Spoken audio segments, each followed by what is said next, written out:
thank you all so much for joining our panel discussion this morning. If you haven't yet downloaded the Summit app, please do so now. We're going to be very shortly conducting an experiment, and as I said, you can only participate if you have the app. So do that so that we can get, good audience participation there. And everyone knows that words matter. Of course they do. The challenge, I'm sorry? Tell us where to go to get the app. So that is in the handout in the welcome packet that you all received.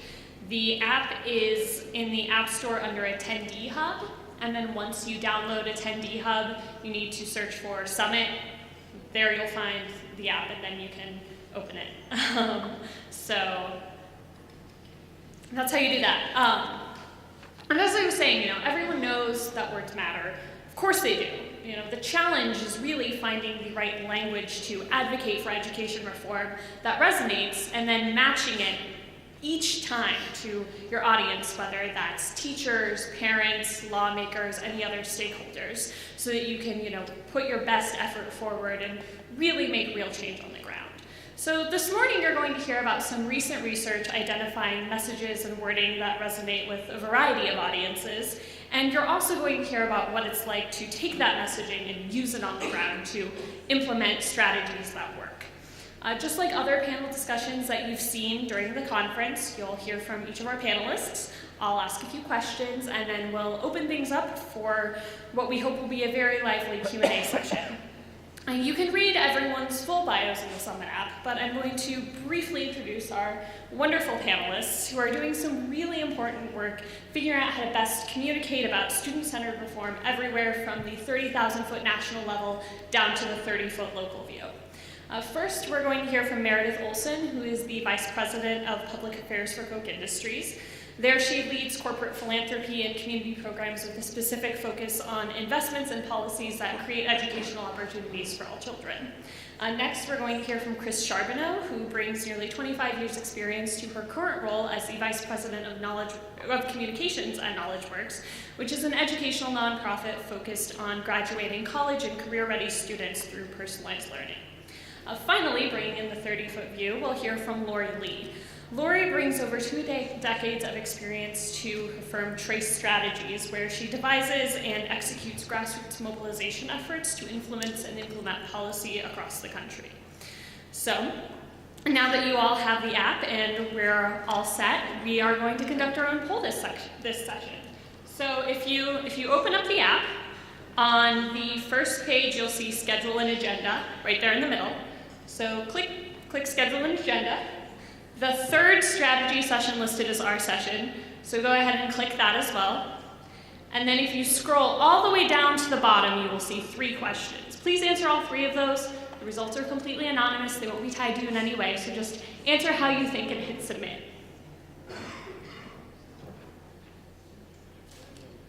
So I'll tell you a little bit about why we're doing this as you answer the questions.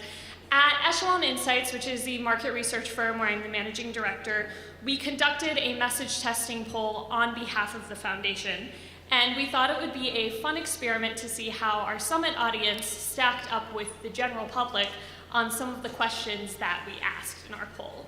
So I'll give you all just another minute to read the questions. So what are you seeing?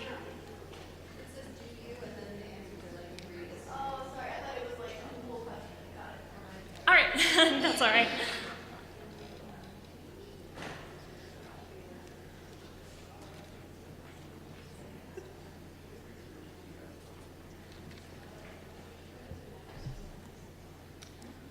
All right, I will give everyone, if you haven't answered the other questions yet, feel free to keep doing so, but in the interest of time, I'm going to do the reveal on our first question. So, there we go.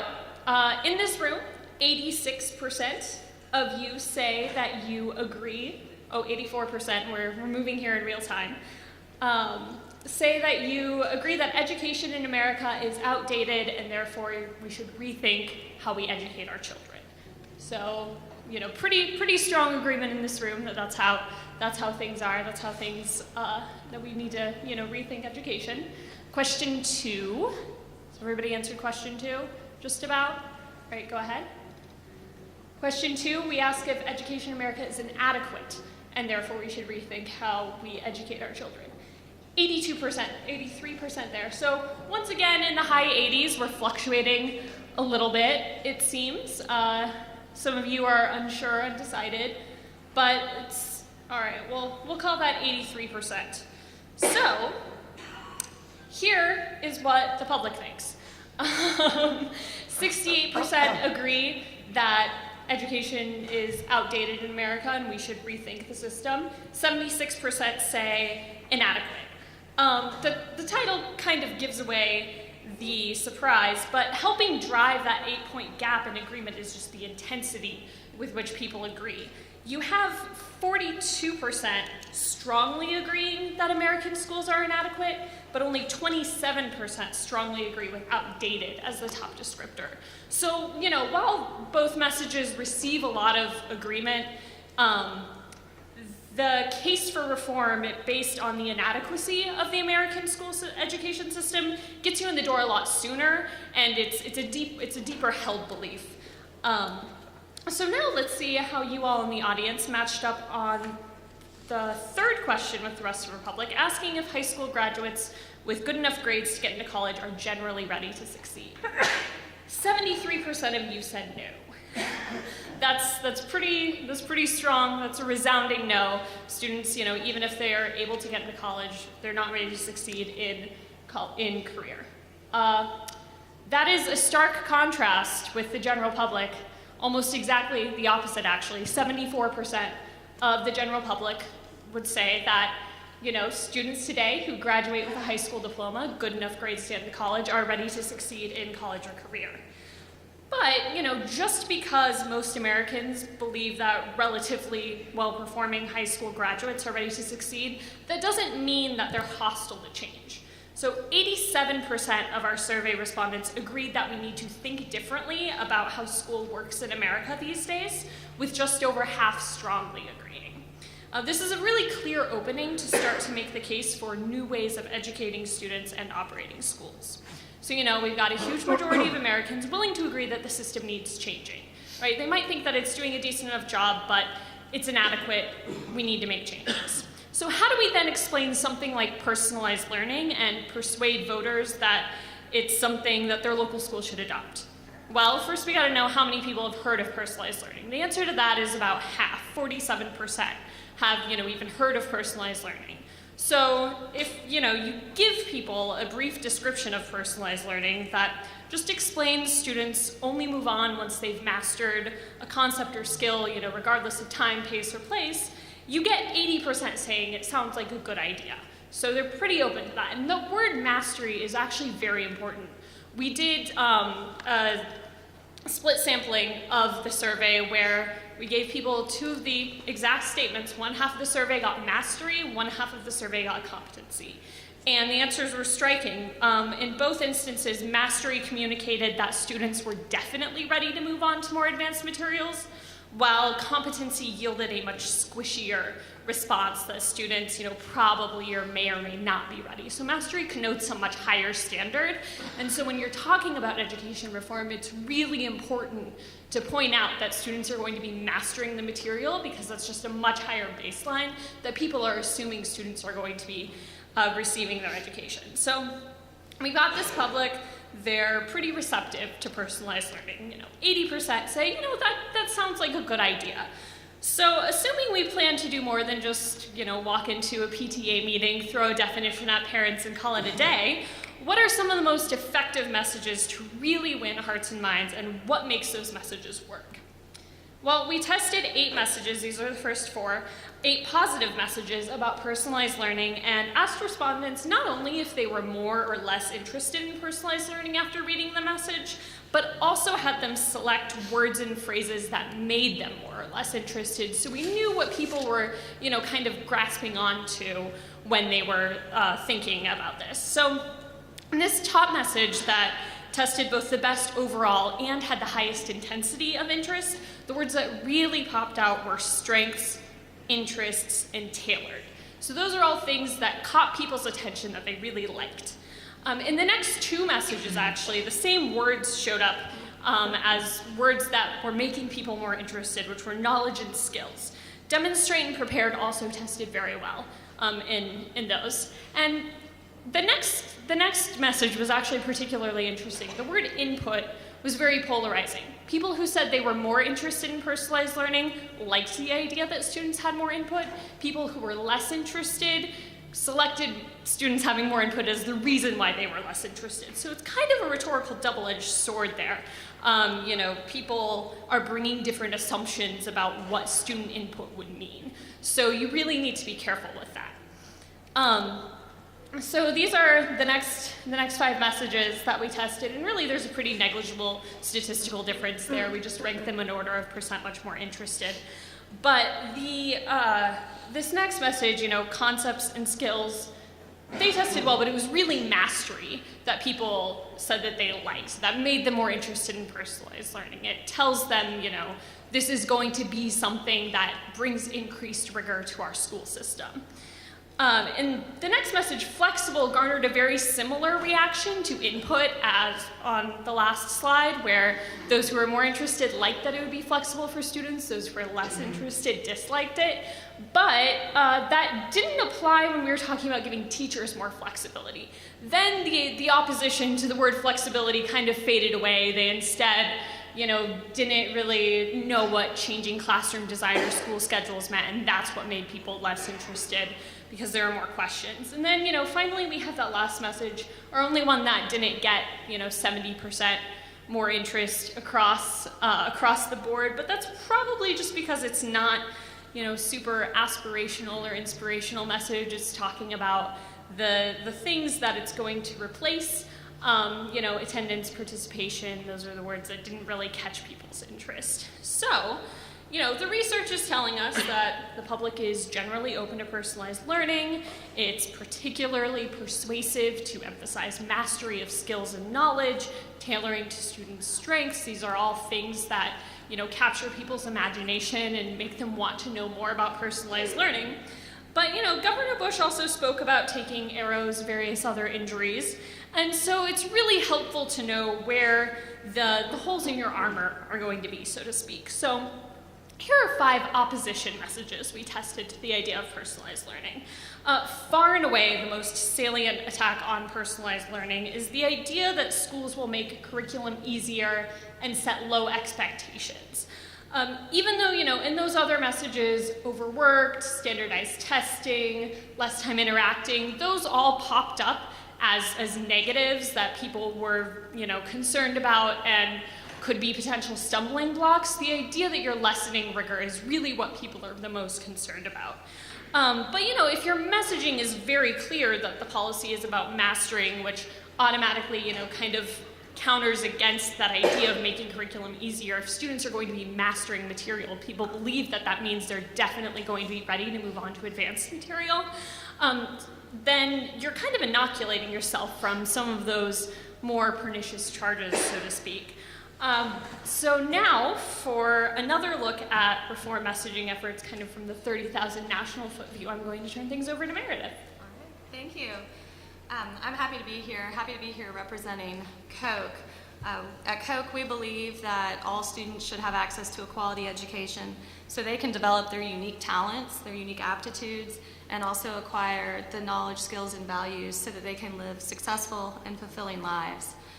We've been invested in education for decades, but we thought it was important to better understand how to more effectively communicate about education.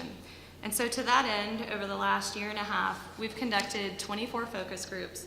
We've crisscrossed the country. We've gone to 8 cities.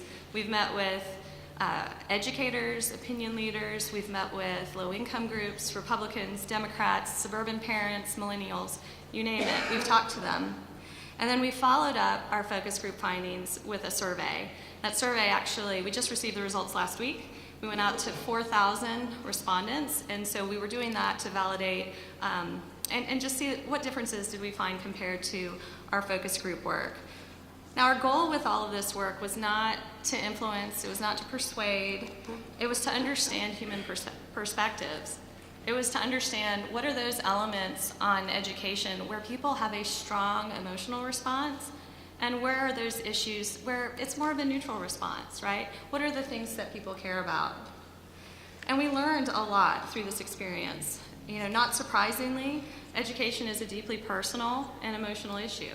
So when you pull a focus group together, a focus group of people that have no idea what they're coming in to talk about, nearly everyone was engaged in the conversation. Everyone's got a point of view and a tie to education. And so these focus groups were not boring. There were fireworks. I mean, there were people conveying and expressing their opinions, and we heard. And again, we were not there to persuade, but we were there to observe and then take those learnings and apply them so we can be better communicators. A second item that we observed was there just wasn't that much dissonance across groups. So we anticipated pretty significant regional variation, and we expected variation across these various targeted groups. We didn't see that much. We thought there would be more. When we saw outliers during some of the initial focus groups, we thought, well, surely this group, you know, there was a hot button item that touched a chord. We won't see that elsewhere. But yet we did. We continued to see themes over and over and over again that were surprising to us. So let me tell you a little bit about how we did this. We started our groups with just a warm-up exercise. So we wanted to get those thinking hats on and the juices flowing. We asked our participants, you know, what do you like about education? What don't you like? What's going well or not well? And what do you value? And of course, academics and supportive teachers goes clear to the top. We would anticipate that from our scoring. But then notice how high safety is. And when we had conversations, one of the top topics that people actually talk about, regardless of how they rate it, they actually talk about safety. They talk about bullying. These are issues that matter to families today. On our survey, our follow-up survey findings, safety went clear up to number 3 on this list. Then once we had everyone relaxed and settled into the focus group, we really got to the meat of the activity. And so we prepared for each of our respondents 3 different visions of an ideal state for education. And this idea, this framing, we worked together with many of you. We worked with external partners. We worked internally so that we could frame this up in the most positive way possible. So 3 visions for education. The respondents received a paragraph with about 8 or 9 talking points on why this future state would be considered ideal. And then they were asked to spend about a half an hour of quiet time determining what did they like about each vision, what didn't they like, and what concerns did it raise in them. And then we asked them to score them. So Vision A included a focus on high-quality schools, accountability, superior performance as demonstrated by academic results, and then a focus on shutting down those schools that are failing to deliver for students in order to replace them with higher quality schools. Our respondents liked the idea of having choice. They liked the idea of seeing schools deliver high quality performance, but they had a lot of anxiety about the idea of accountability, serious concerns about particularly test-driven accountability and what that might mean in the academic life of their students. If they spend so much time testing, are they having enough time learning? That came up as a frequent theme. Also, how would you decide what schools to shut down? This was a concern. Will tests determine which schools shut down? And then what happens to those students and to those neighborhoods when the schools leave? So we saw some concerns there. The response to Vision A was definitely mixed.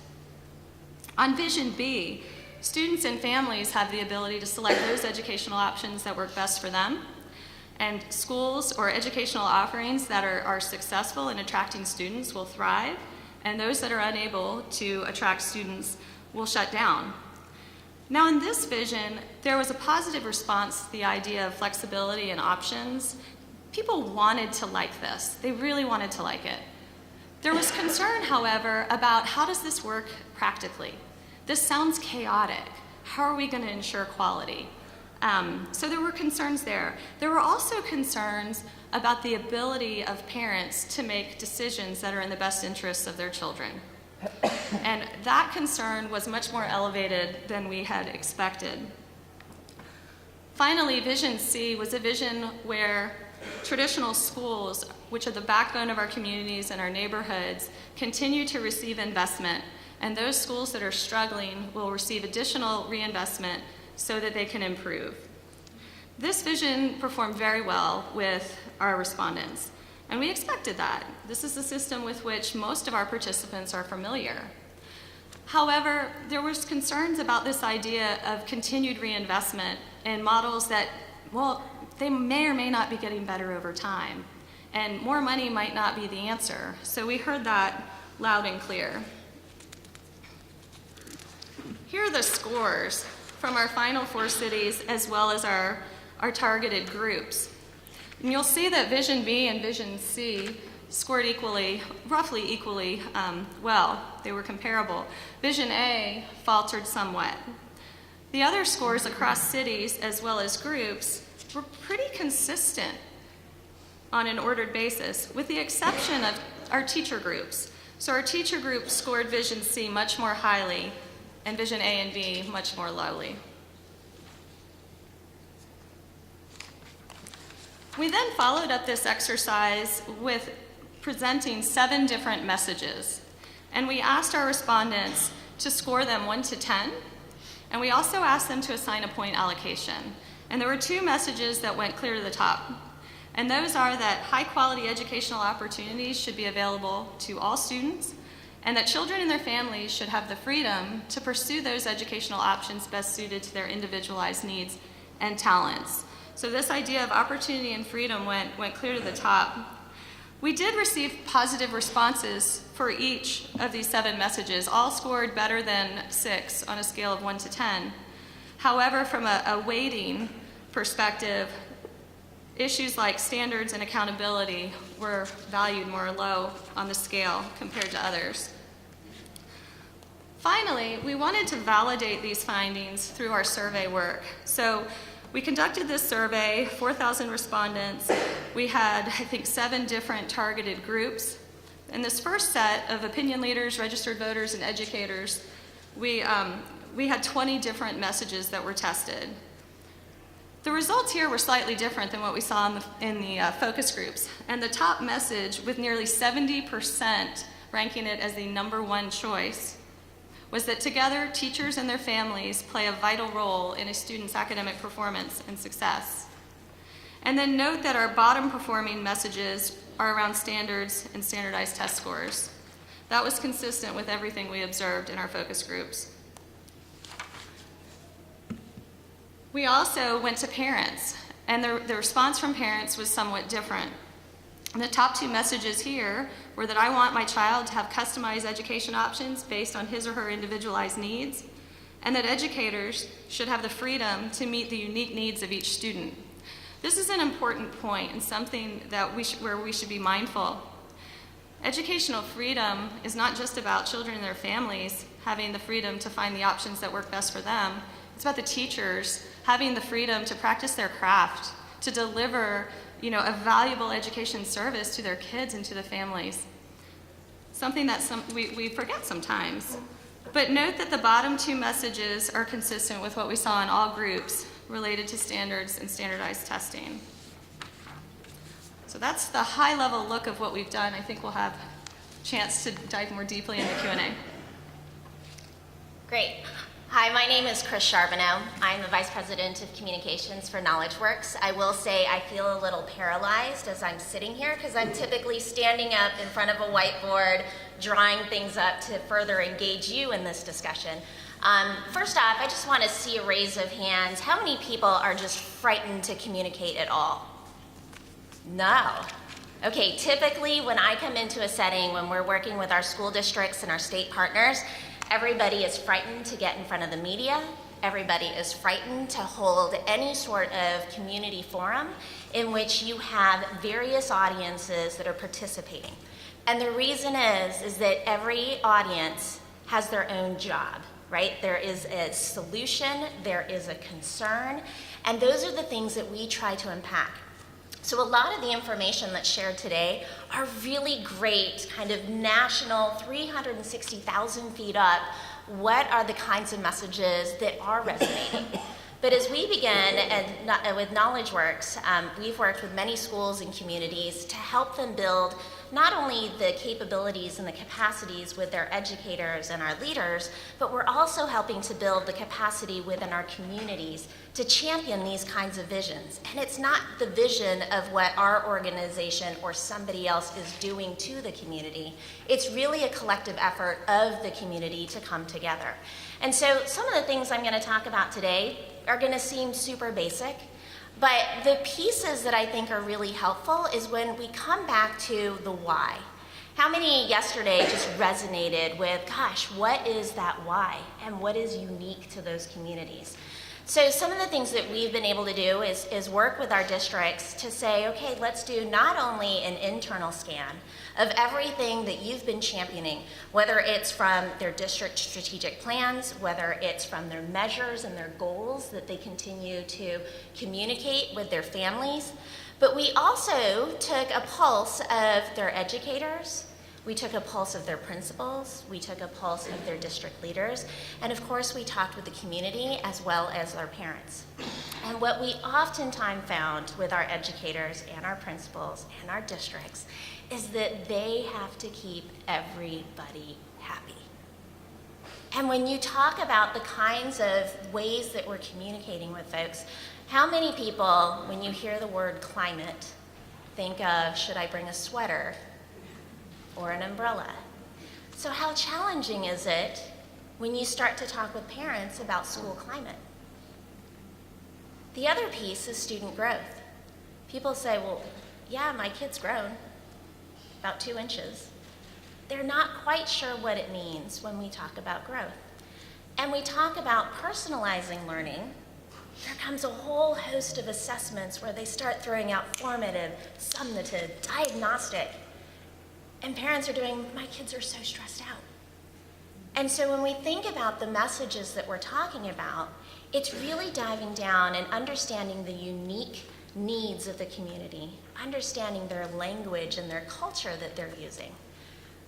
One of the examples that I wanted to raise is that when we did some work out in Colorado, we worked with a district that was just starting to reset their vision. They had done a lot of things to really build the groundwork and the foundation within their principals and their leadership levels at the district. And they were just starting to say, well, gosh, is our vision aligned? And so one of the things that we did was we came in and we kind of did a district conditions assessment, really just understanding what was it in terms of their vision. Did they have a vision? Was it well communicated? Could people identify what that was? And really, could they write it down? The next piece is that we also identified pieces of the culture. So if they were really wanting to personalize learning, which requires both educators and students to take ownership in that, to have agency, and to have the kind of cultures and supports that allow for that transparency to exist, we took a look at their culture and asked the questions of, is your culture formed by your vision? Are there innovations rewarded? Is risk-taking encouraged? Is personalized learning and continuous improvement incorporated? And really, is failure, is it productive learning opportunities? Which then we asked one of the final questions around transparency, which are, do we value transparency with parents? Are we transparent with partners? Is learning aligned with both teachers and students? And is information accessible? So we did those pieces first, and then we went out into the communities and did several focus groups with both teachers, principals, parents, community members, as well as the district levels. And what was interesting is we found out, I placed the district logo. How many people, when you think of the Nike logo, you immediately know what that stands for, right? Just do it. And you can name all the values and all the characteristics and the actions around that brand. And so when I talk with those school districts and I say, okay, so what does this brand stand for? And people looked at me and they're like, I don't know what that is. What is that? I've never seen that before. And that was a symptom of people really having that relationship and that connection with their own school. And so as we began to kind of dig deeper and understand, well, now that you know that the district logo is this, what does that mean to you? What is the perception of others? What are the actions that prove those pieces that you just said to be true? And what do you want to be? And that was the single most important question of what do you want to be? Because that enabled us to support them in their visioning process to help bring the language that was spoken in the community forward. And so when you start to post all of these various things and you do little Post-it notes and little stickers and you begin to whittle that down, that begins to take the ownership of community where they have championed this voice, they have championed for a vision, and they know, based on what they valued, what they described as what they want, is the characteristics of the culture, of the kind of opportunities they want to provide for their students. In a lot of cases, they also realize just as important as the student was the importance of our teachers. So let me ask you a question. Traditional learning environment is passive. How many agree with that? Keep your hands raised. Start to bring them down as you don't agree with this.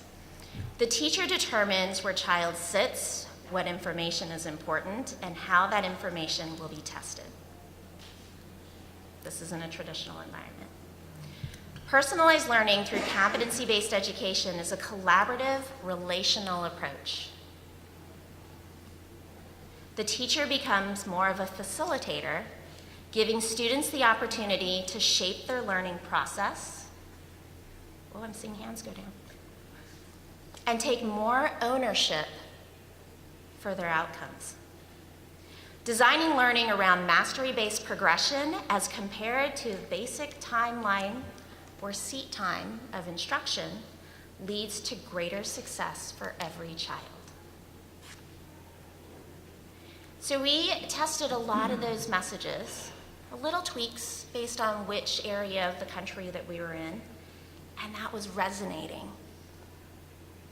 And the reason why it resonated, how many people believe that parents look to the district to tell them what's going on with their students' education? How many believe that the teacher is where they learn all of their information and their principles? So a vast majority, 92%, particularly in this district, said that they trust and look for credible information from their teachers and their principals. So when you're looking at bringing your entire district or your learning community together, and it's the district so oftentimes seen as doing something to them. How many have heard flavor of the day? How many have heard they just have fatigue of initiative?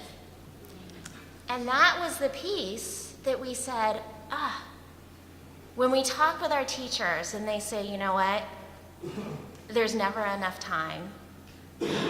I need to prove this to my parents. And when you talk with principals, principals talk about the same things where they want, they no longer want to leave children behind. And they are also feeling like they're in charge of getting teachers and parents on board with any new tactics or ideas. And then when you talk with the superintendent and the district office, they say the same thing.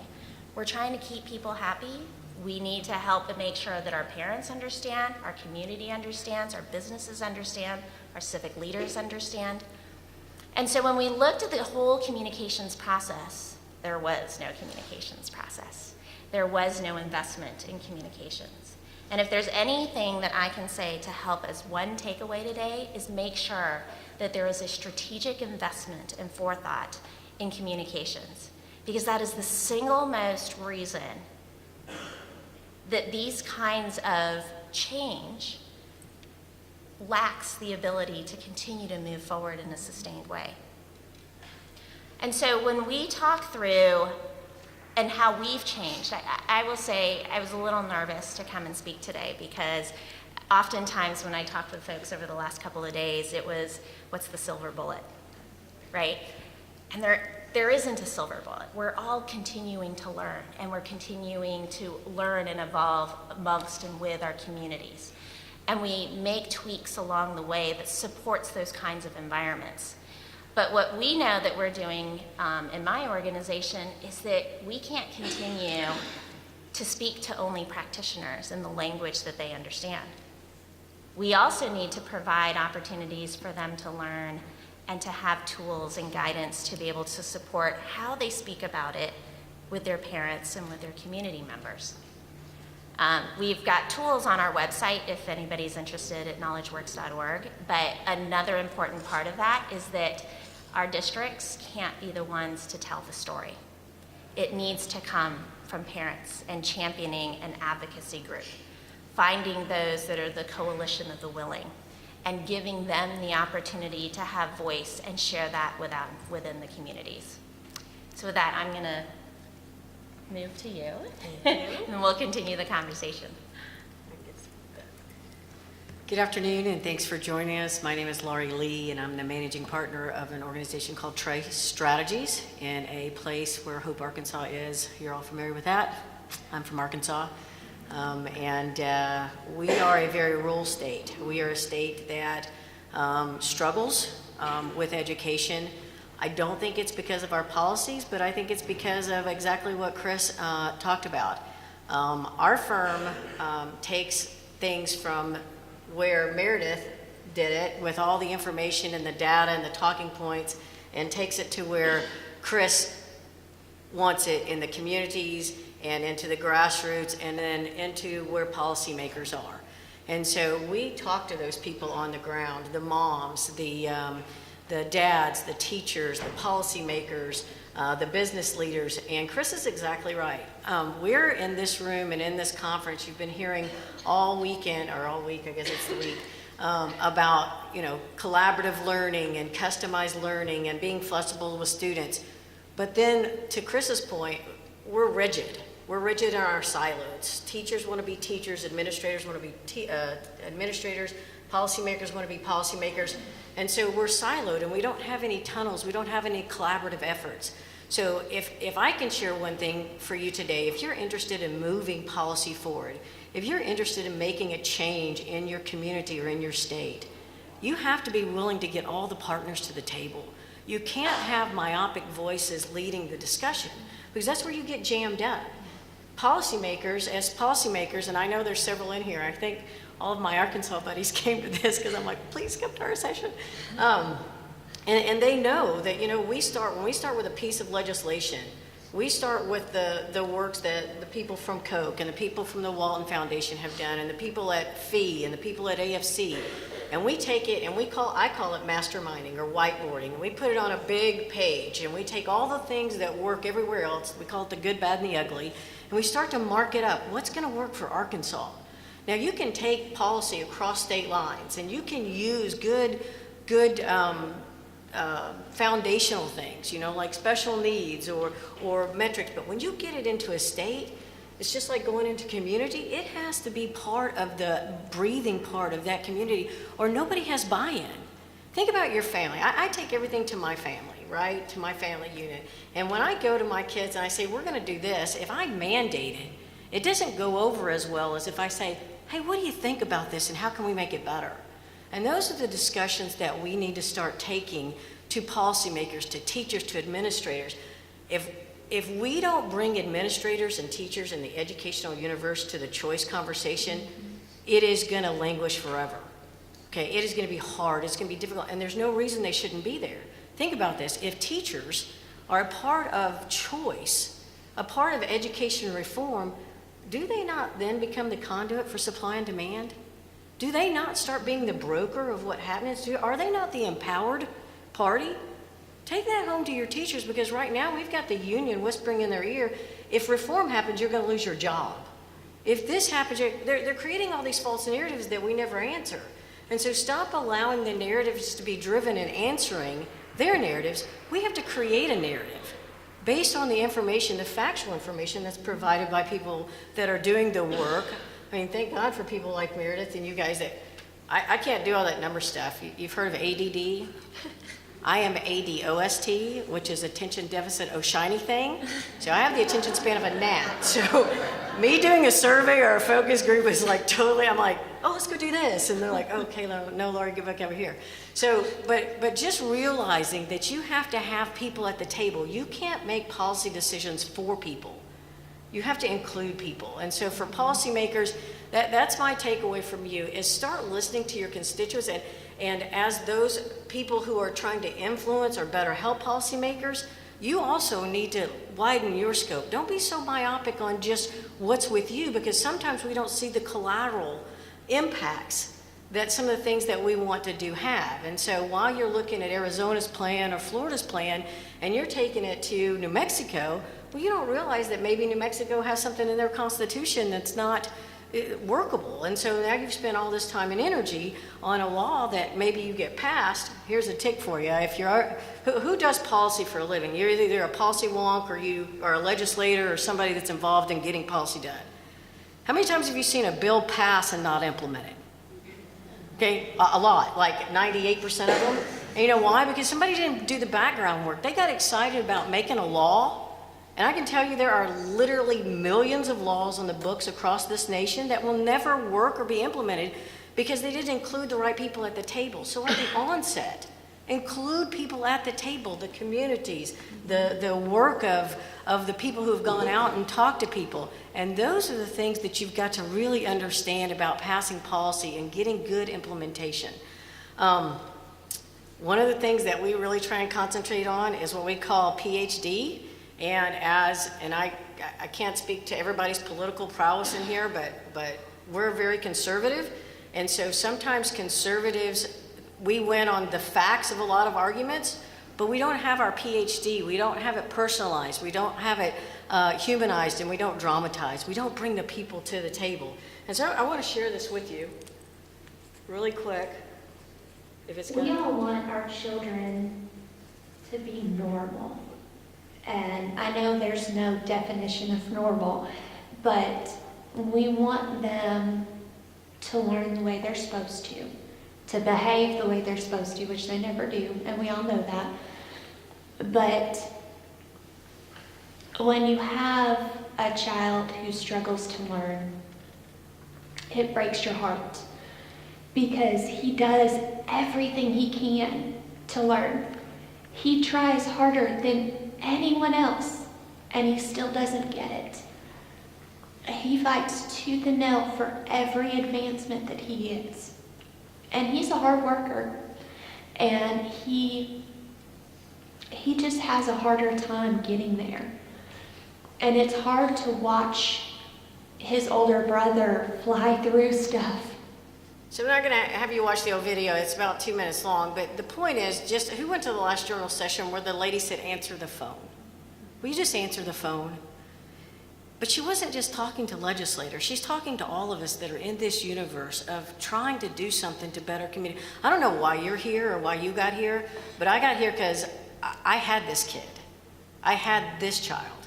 And it was a struggle. And thankfully for my family, we had the money and the resources to do something about it.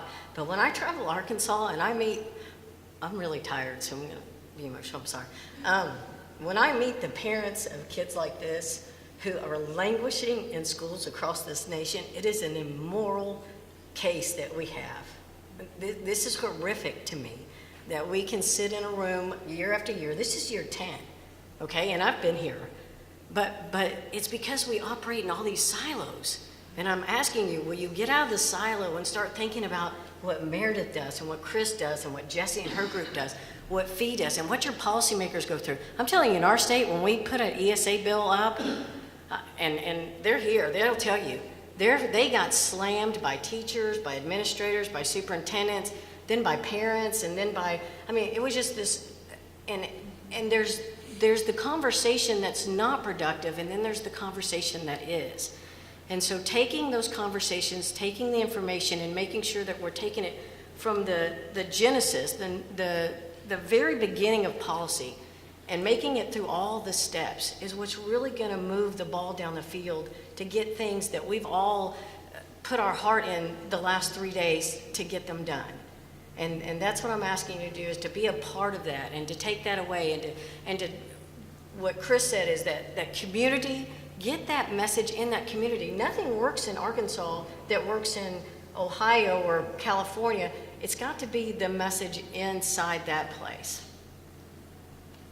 Yes? Okay. All right, thank you very much, all of you. As I said earlier, we are going to do a Q&A session. Microphone is right there, so if y'all want to start lining up, I'm going to ask our wonderful panelists some questions, but feel free to get in line so then we can get the ball rolling. So this is for all of you, but I imagine you all have slightly different takes since you all have different experiences. But what are some surprises you found, whether it's when you're conducting the research or when you're taking that research and trying to implement it and make it into a strategy?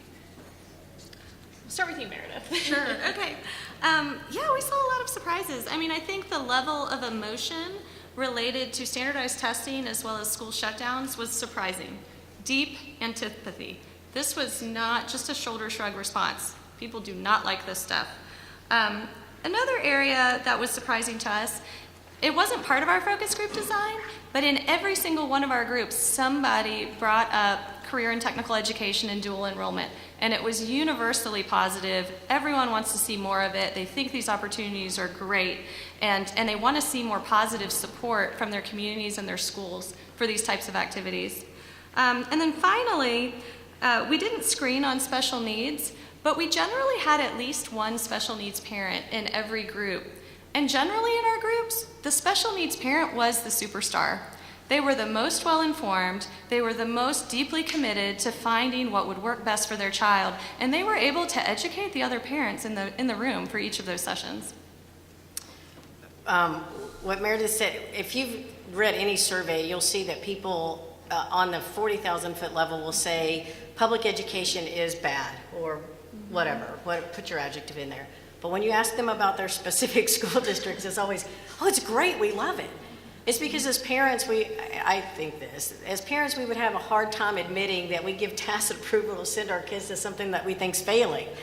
So if we can stop those conversations, and we talked about this prior to the thing, about the failing school, we know that is and is, right? I'm infamous for saying, we know that is, but we have to keep on that, because that automatically puts the entire public school on the defensive. If we talk about competition, Arkansas, we have 86,000 people that work for ADE. That's 86,000 people we tick off every time we say something about a failing school or competition.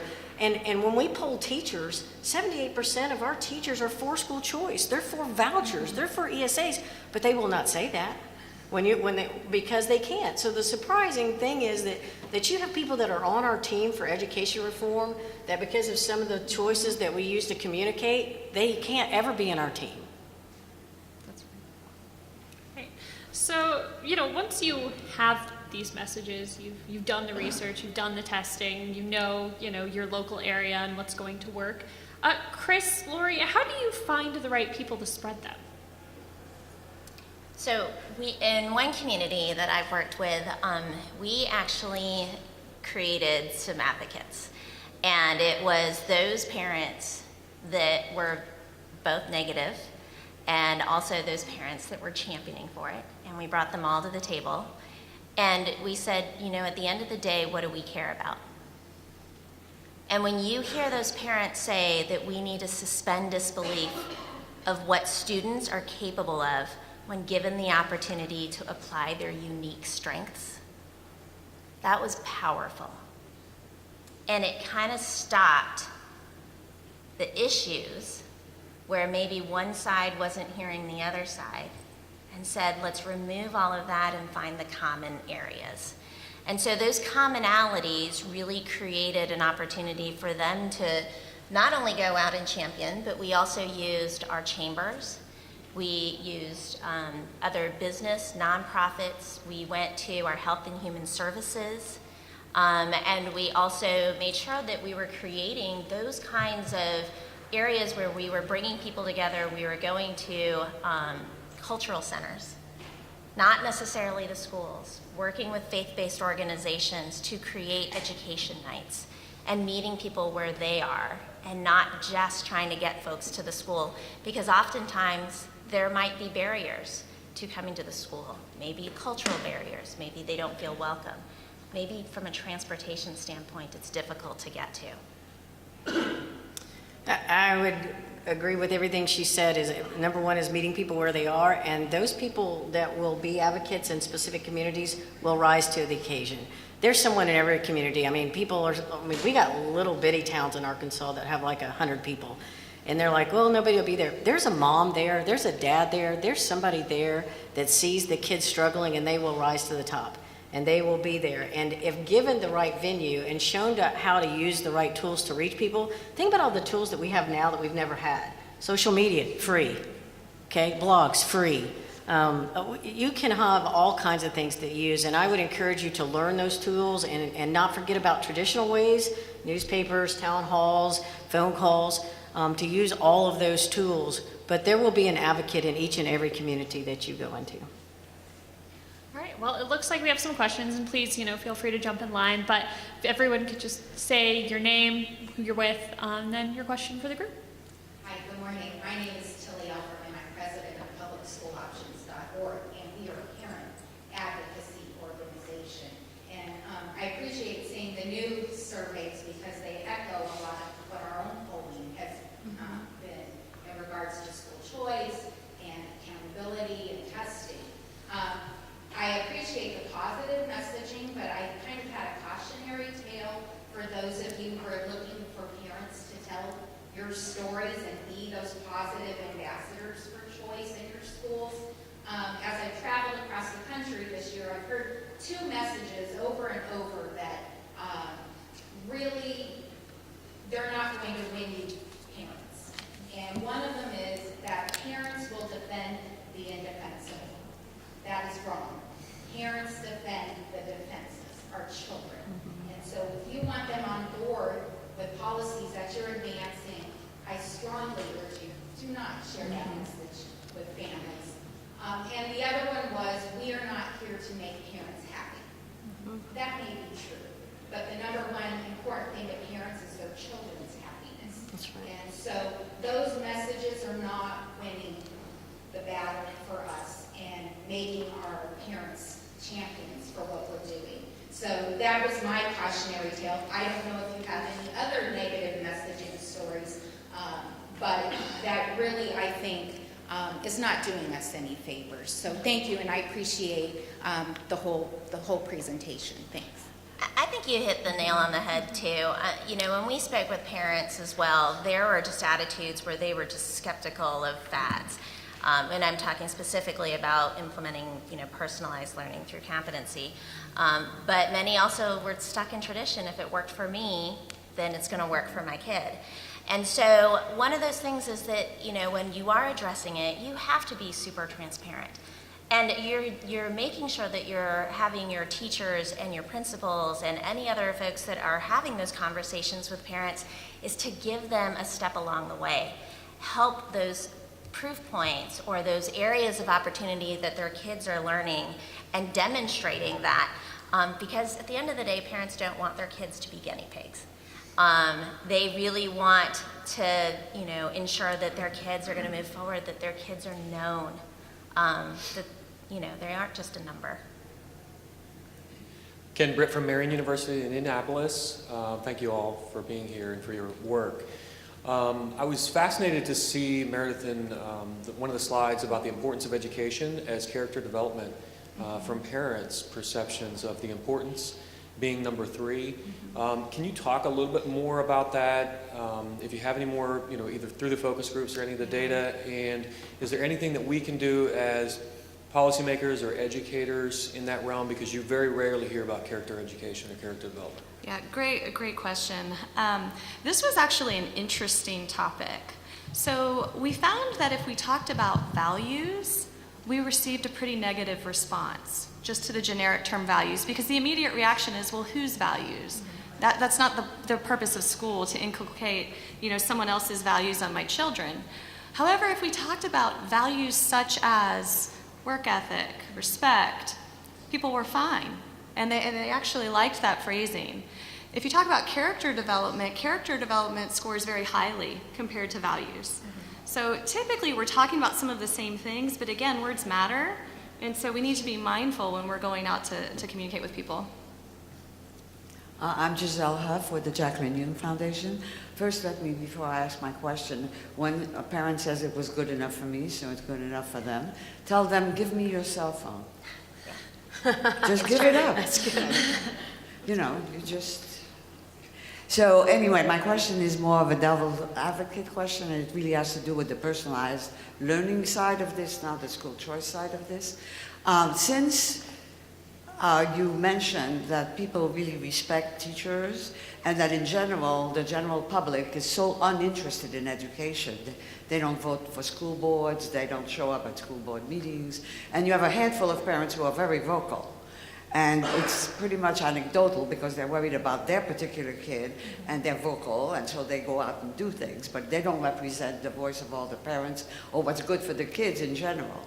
So since the teachers are both respected and involved, and it's their rice bowl, why is most of the messaging not going to teachers?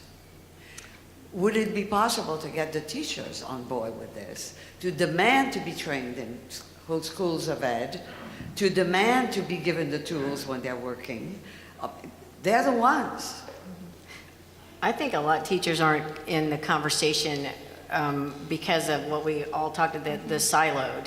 And they're worried about being teachers and answering to specific mandates and bureaucracies and paperwork and homework and testing. And so, they don't want to have that foot. The other thing is, I think that they risk their jobs if they are outspoken.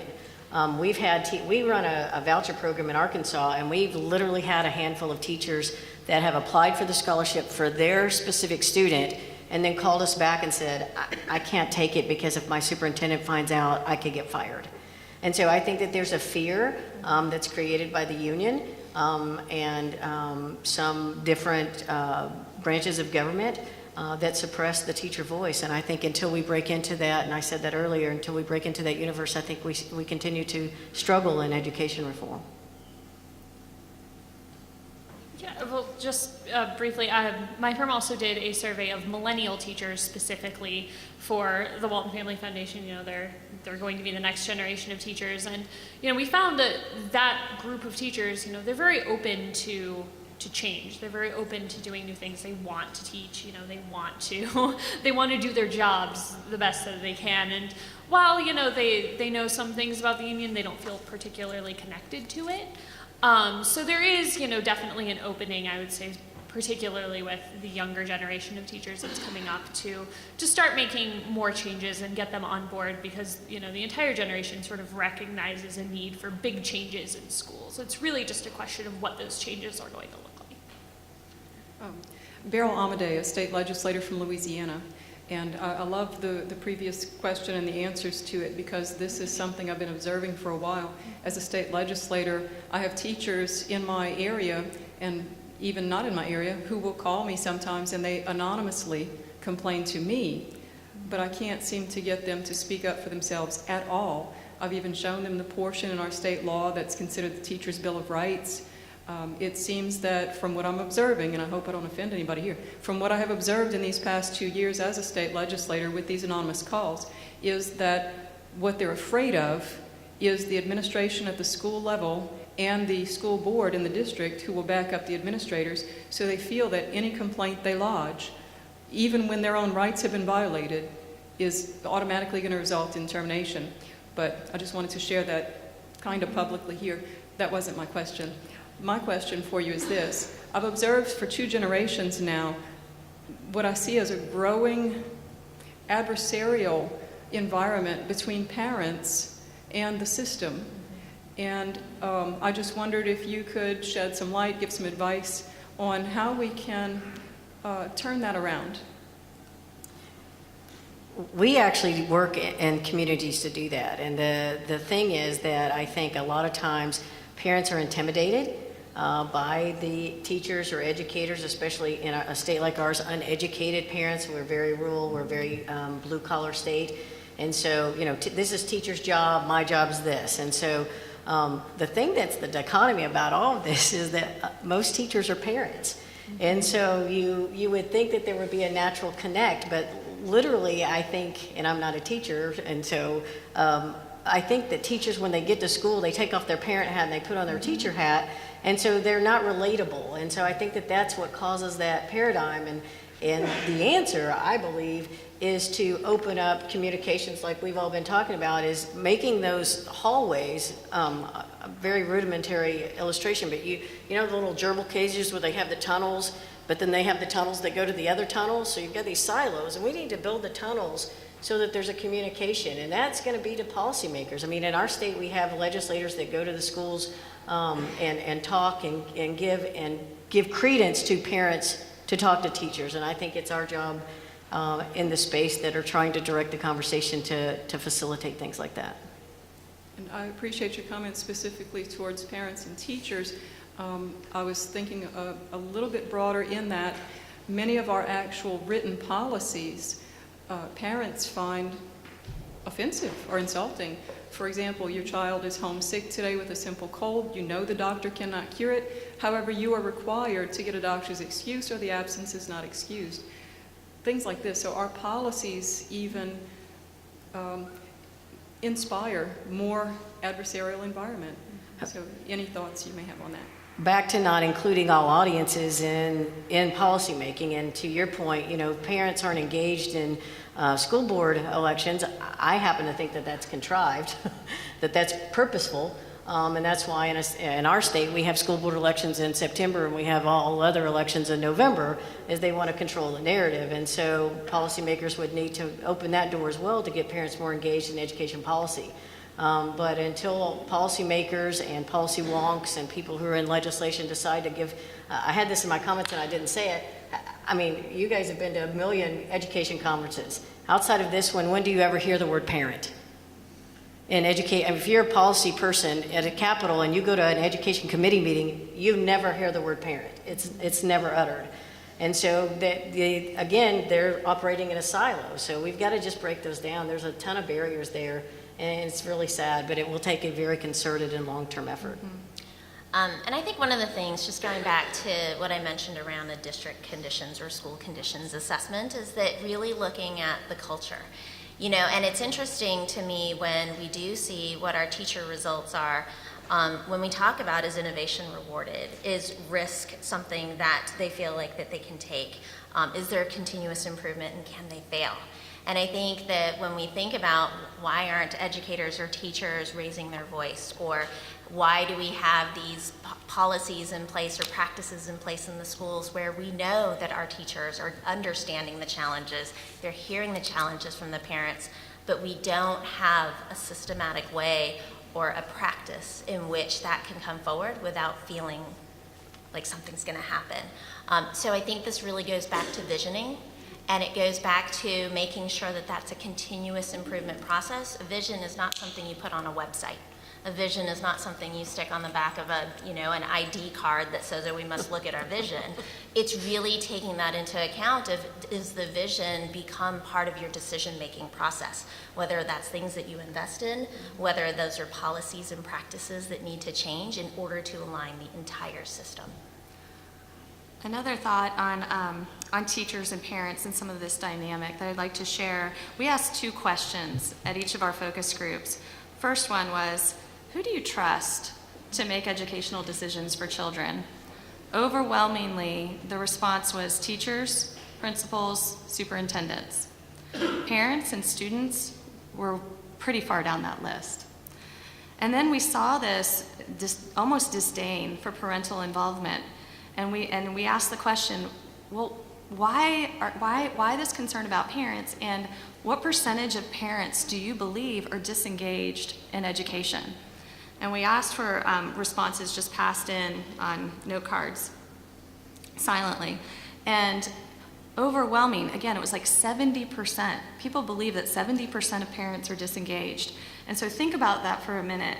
If you message to people that, hey, we need to empower parents, you're going to have a large portion of your audience who responds and thinks, oh, well, then that's probably a bad idea, right?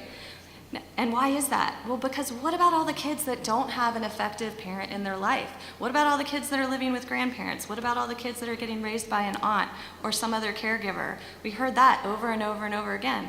If we broaden the concept to families, That's right. options for families, you carve in so many more people and the response is completely different. I feel like my question needs a little bit of background information. I was born in the late 30s and was educated in the 40s and 50s. I married a officer in the Air Force. We went to Japan from 60 to 64, late 64, and when I came back to America, it was a different country. I raised 3 wonderful children, and I have 9 grandchildren, and I really didn't get involved in education until about 5 years ago, when one of my friends, colleagues, son came home from school and said, Mom and Dad, you need to look and see what they're teaching us in our world history books.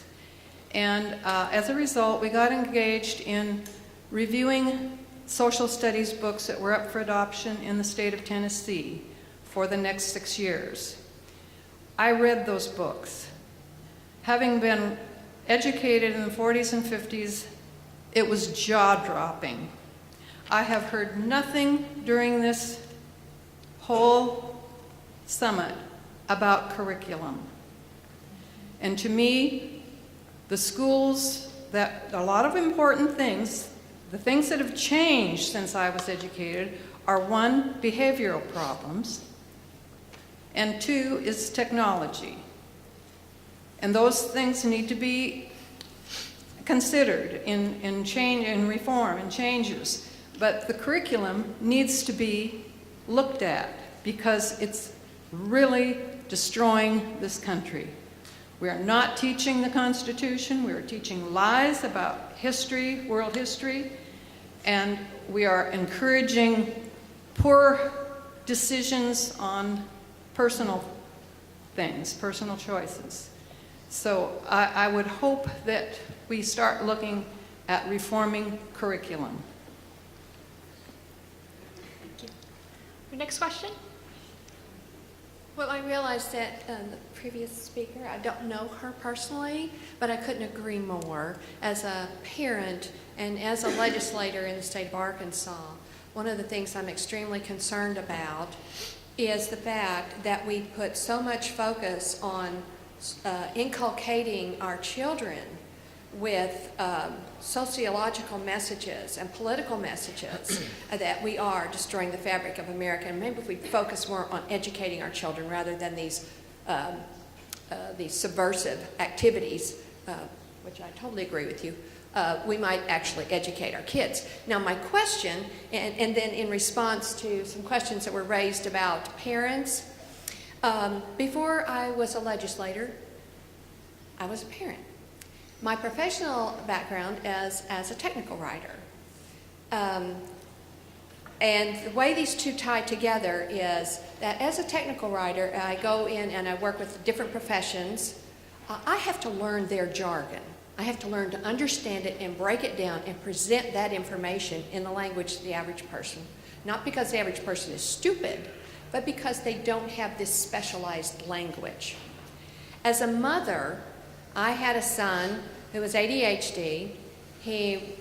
I was just having unreal problems. I felt like I spent more time at school than I did at work, and I thought, I'm going to lose my job if I have to go to school one more time.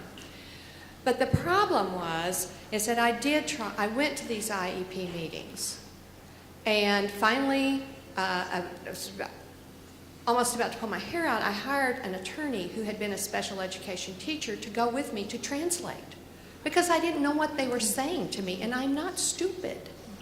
So I think and I really felt that at that time, I thought it was more than just their inability to talk out of their professional jargon and speak to me, because they are teachers. They should know how to make this translation, because they should be talking to parents all the time. What can we do? I mean, are they just throwing up a smokescreen to speak to moms and dads in their professional jargon, rather than breaking that language down and speaking to moms and dads in a language where they can understand what the teacher's saying? I mean, I think that's a really important need for parents who want to be engaged. I really felt like the wall had been put up and I was not allowed to, it was my fault my son wasn't doing his homework. It was my fault my son didn't know his colors. I didn't know he was colorblind. He always pulled out the blue shirt when I told him to. Could you please speak to the way education professionals communicate with parents? Sure. I mean, I think part of that is just, you live in a universe where everyone kind of speaks your language, so you get comfortable in that language. We see that all the time when we're writing poll questions. Competency means something different to the people in this room than, it did to the people in our survey. They assume that competency is just a very baseline understanding, and it doesn't mean that kids are ready to move on. Whereas, if you're talking about some other forms of educational competency, everyone in the reform space thinks it means something much higher. So sure, I think that's a disconnect that we have to be aware of. I'm sure Lori and Chris have run into this when implementing things on the ground, but I don't think it's a nefarious intent. I wouldn't hope. I think it's just a matter of everyone's speaking to their silo all the time. So Right. when you have to step outside of it, it requires a brain shift. And Same thing when you go get your car work done. I mean, you don't understand what the mechanic's saying. When you go to the doctor, you don't understand what he's saying. I mean, I don't think it's necessarily intentional, although, there's more interaction with parents and teachers because of our children. But again, I think it's going to be a concerted effort from those who are trying to impact reform to ensure that teachers know that that's a challenge. And I think that's, the Koch Industries and the Walton Foundation have done work ad nauseum trying to figure out how to break that wall down and give teachers that time. It's just, I don't think it's anything purposeful. Right. And I don't want to keep anyone from lunch, but I do see that we have one more question. So if you want to take the last word of question, please feel free to speak to us after the panel. Let's help them communicate better. Sure, of course. That's what, yes. So last question, and then we can all go to lunch. Thank you. And when you were responding and saying earlier, and I was trying to raise my hand to respond to that, was to follow up, and I will, is that sometimes the teachers, and maybe it comes from superintendents, I don't know, sometimes parents do know what they're talking about, and sometimes we get the impression that from educators, they will tell them that they don't know what they're talking about, and that comes from the educators. And I am a parent, I'm a grandmother, and I've been around a while. And I'm also a legislator, I'm a 30-year business person, and I get students that can't count change, and their first check, we deduct it to balance their drawer in the business, and that is a sad day. And it's sad to tell college-educated superintendents that send me students that can count their change, that foreign folks that come to America that can't speak English, that by golly, they can count their money. And so it's a sad thing that I have to ask a superintendent, what do you call success today? So, there are things that we have to find a balance. And as a legislator, as a senator in Arkansas, and I've served a term in the House, I just want to say that we've got to have some type of reform, but I love school choice because not all students are the same. You can't put everyone in the same box. Families have different needs, and we've got to be able to meet those needs when we all pay our taxes. We have future generations to come, and we've got to make changes in America. It is really not going to be great. And we are seeing a failing generation. So if you want to test them, look at the scores. We can't compete internationally. And so we have to do something different. And I thank all of you for what you're doing. But as a senator, when I speak to Republican committees or into areas that have teachers, I ask them what they want to do because they have concerns about choices of other schools. They have concerns when they're in the public education system, and they're Republican, because I'm Republican, I'm conservative. And so when I speak to them, I speak boldly. What are you afraid of? I ask them that. So I challenge all of you, if you're like me, ask them what they're afraid of, if they truly are about educating the children, when they say that to me. So be bold and ask them that.